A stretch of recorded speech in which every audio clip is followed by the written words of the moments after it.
What's up, guys? Welcome back to Culture Cantina. I'm one of your hosts, Rocky Kari. And I'm Shrikari. And today we are doing a very interesting episode because today we're going to be comparing Spotify and Apple Music. So it's that time of year. If you have any kind of social media, you know that Spotify Wrapped is out. And what Spotify Wrapped is, if you haven't heard of it, it is essentially a breakdown of your year of listening to music on the app Spotify. It tells you your top 5 artists, your top 5 songs, minutes you've listened to, favorite genres, a whole bunch of information and data on and essentially what you listen to during the year.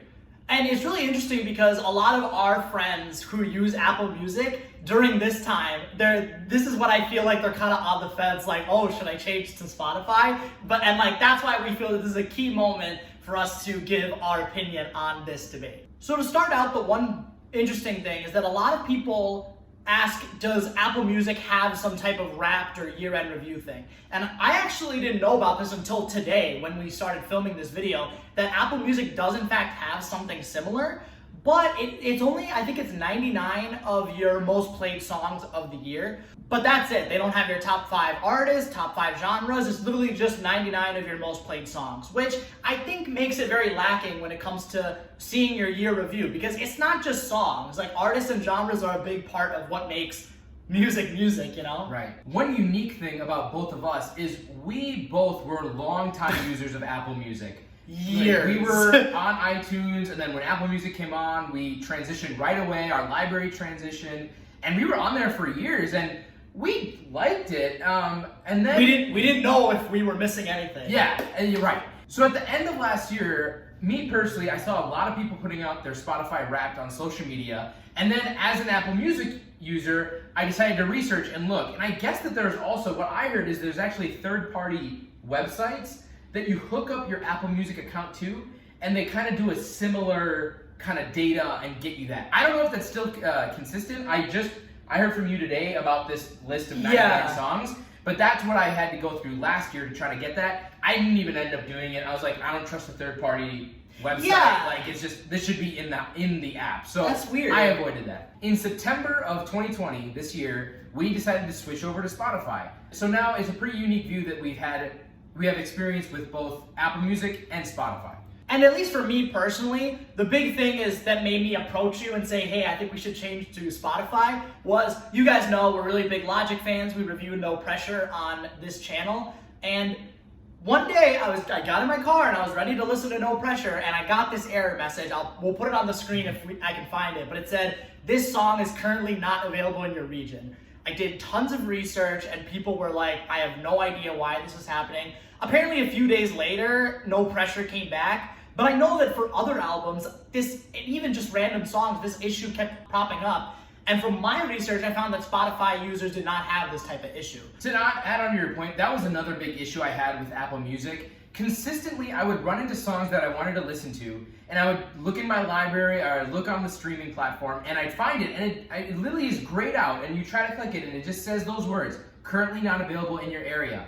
And that just would consistently frustrate me. I'm like, why is this happening? Yeah. I've been a Spotify user for 4 months now, and I will say that I've only run into that issue once. But I would say that at least once a month, maybe once every 2 months on music, I would have that issue where something is grayed out and you just can't listen to it. Yeah. And that was very frustrating for me. Yeah. And I think a big reason why we did the switch was because of the Spotify Wrapped. We are huge statistics and data people. You know, who doesn't love seeing your data presented to you in a nice way? And Spotify does that. And that was really cool. Literally yesterday, we were comparing each other's top 5 artists, and it was so much fun seeing, how we were similar, how we were different. And that's just something that Apple Music just doesn't have. Absolutely. And I think that for some people, I'm gonna be honest, it is that fear of missing out. When you see all your friends posting their raps, you're like, oh, like, where's mine? Where's my rap?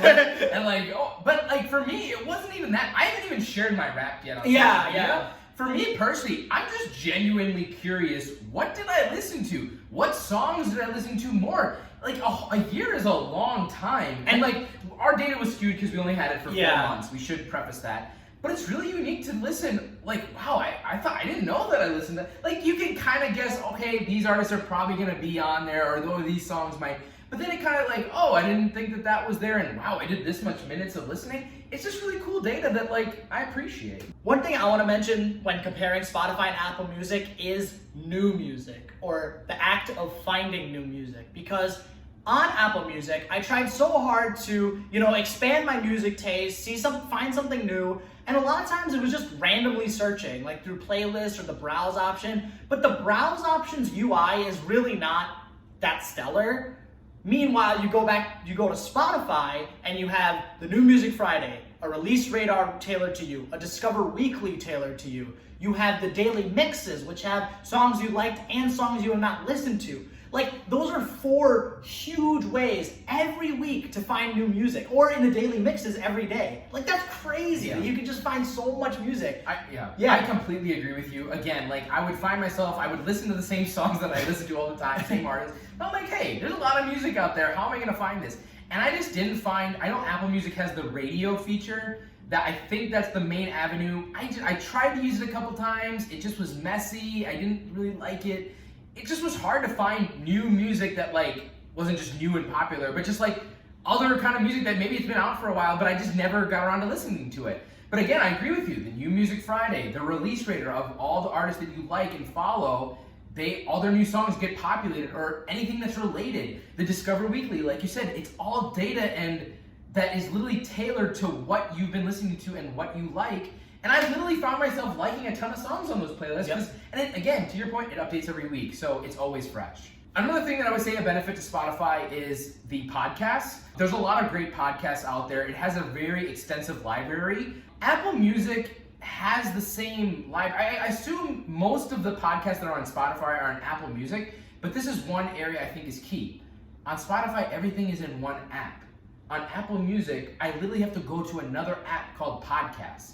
I think there's some podcasts that are in Apple Music, but like, why is it in 2 different apps? Like, I like the convenience of having literally music and podcasts.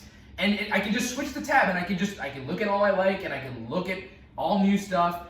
And I think it's pretty much the same extensive library, but again, the user face and just having it all into one app is very convenient. I will say that, so me, I don't listen to any podcasts, so I'm like strictly on music on Spotify. I like that it gives me the option that I don't have to listen to podcasts. You know what I mean? Like, right. If I just want to go to music, it will just give me music. I will, though, I know it seems that we're really battering down on Apple Music. I will say a few points that I think that Apple Music excels in and is an advantage than Spotify.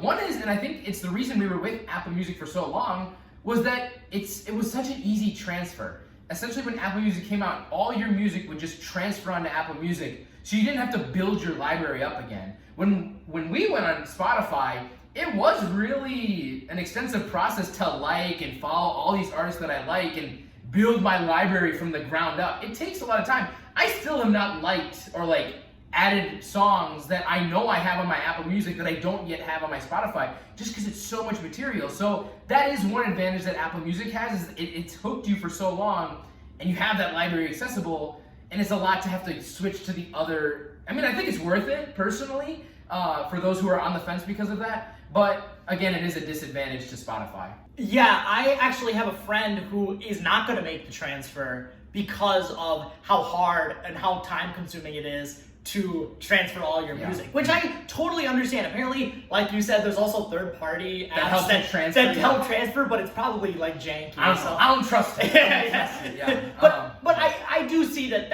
I think that's a very valid concern. Absolutely. Or issue. And also another thing that Apple Music has is the lyrics. I think 99% of songs they have, you can look at the lyrics of the song. On Spotify, it's when you play it on a PS4 or on your Roku or something, sometimes they'll show the lyrics, but they mostly give facts, which is interesting, but I think it would be more cool if you could choose I want lyrics, or I want facts, or I want nothing. Right. While Apple Music does have the lyrics factor. I do agree that the lyrics is a cool feature that I wish that, I would think that down the road Spotify would fully implement that across their portfolio, but again, that is one advantage I would say that Apple, if that's important to you, and it's nice having that. Another advantage to Spotify is playlists.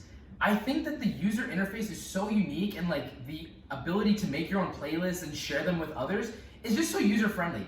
I can literally go on Spotify, go in the search, and just type in something completely random, anything. say cooking a pie. There is a playlist for cooking a pie. If I go to Apple Music and say cooking a pie, it'll like show a bunch of songs like Called like pie cooking. in the name, or like there's a lyric that says making a pie. I don't know, Yeah. like something. And I'm just like, this is not what I want. Like, I'm making a pie. I want a playlist that I can make a pie to. Like, it's just an example of just like, and like it's like searching music, searching artists. I'm like, what? Like, I want just give me what people listen to. I can get a playlist and I can just go for it. So that is another positive.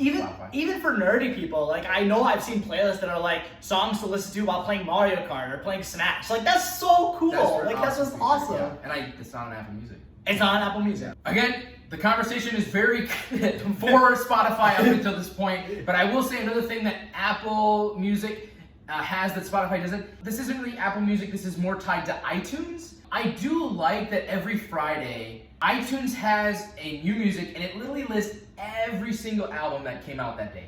Every single one, from most popular to like least popular. Spotify doesn't really have that. When you go to New Music Friday, it's just songs and you don't know if that's part of an album, so you literally have to go and check, is it a new album or is it just a single? Versus it's really nice on iTunes, you can literally just see all the new albums. And I have found myself, even though I'm a Spotify user now, I have gone to iTunes and checked just what's the list of the albums. And when you go to the new albums in Spotify, it's like a bunch of singles and a bunch of albums. Yeah. I just want to know all the new albums that were out, so I know like, is this a single or is this part of something bigger that I might want to explore more? One thing that is an issue with that for me is that it's on a separate app. That's Some true. people So might it not goes wanna back do to whole like, okay, you have podcast, you have Apple Music and podcast. Spotify has both in one, and then you have iTunes. That's another app. So it's just like everything is all over the place. I do agree that it would be nice to consolidate. But that is cool that they do the absolutely. albums. Yeah. So last thing we're gonna do is talk about pricing. Do you want to take it away? Essentially, based on our look, it looks like it's all the same. Like, Yeah. it's all the same. If it's one person, I think it's $9.99 a month. Both for a family plan of 6 people. For both 6 people users on Spotify, 6 users on Apple Music. I think it's both $15 a month. So from a cost standpoint, it really doesn't matter between the two. Yeah. It really is up to your preference and what you like more. I haven't seen anything on ads on either or. Like, I think with one plan on Spotify there's ads, but again, that's like very, very cheap. But like, again, for the same plan, essentially, they cost the same. So cost really isn't a factor in the Apple Music versus Spotify debate. So for me overall, I would sum it up again. In the Apple Music versus Spotify debate, being a user of both, I do like Spotify more. I've listed it out. Data and ability to find new music, both great positives to Spotify. There are some things that Apple Music does better, but again, I just really like the user interface of Spotify, and I think I'm excited to continue as a Spotify user.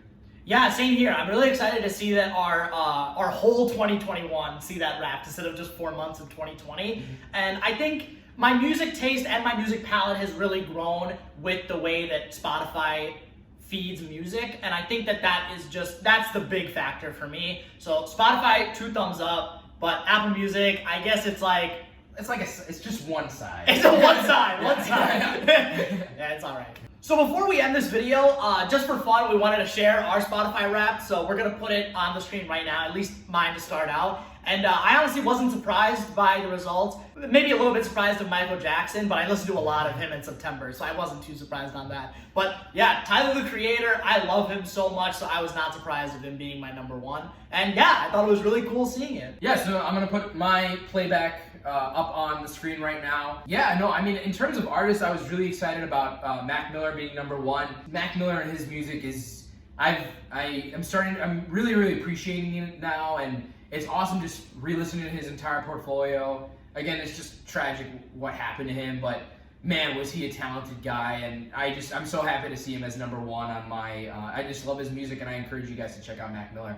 If you're looking at the songs right now, you're gonna notice that there's a lot of John Mayer. 4 out of the 5 songs were John Mayer. And again, starting in September, we joined Spotify, so this is only 4 months of data, so we're excited for 2021, because we'll have a full year. But the story behind that, essentially, I was jamming some John Mayer at night, as most people do. Yeah, as most people do. And I accidentally clicked shuffle on my like songs of John Mayer, and I fell asleep. And I wake up at 5 in the morning to Heartbreak Warfare. And I'm like, oh my gosh, I left it on shuffle. And it was really sad because I was like, wow, this is gonna so skew, because there's only 4 months of data, it's so gonna skew the songs. So John, that's why John Mayer's on there. I like him, but those songs are all wrong. I mean, those are all good songs, but I know there's other ones I would have liked more. I'm excited for next year because now it'll be more normalized. And I learned that there's a sleep timer feature on Spotify. You can literally click 5, 10, 15, 20, 30 hour minutes where Spotify will just stop your music if you're on shuffle. I don't think Apple Music has that. I don't think so either. Yeah. Another positive. Yeah. So yeah, thank you guys so much for watching. I know we were really gushing about Spotify, but it's true. I mean, we really like it, and we hope you guys do the same. Yeah. Shout out to those Pandora and YouTube TV, Woo! YouTube music guys, pioneers. Pioneers. They're the revolutionaries. Respect to you. Thank you guys so much for watching. Please like and subscribe for more, and we will see you guys very soon. Awesome. Take care, guys. Thank you.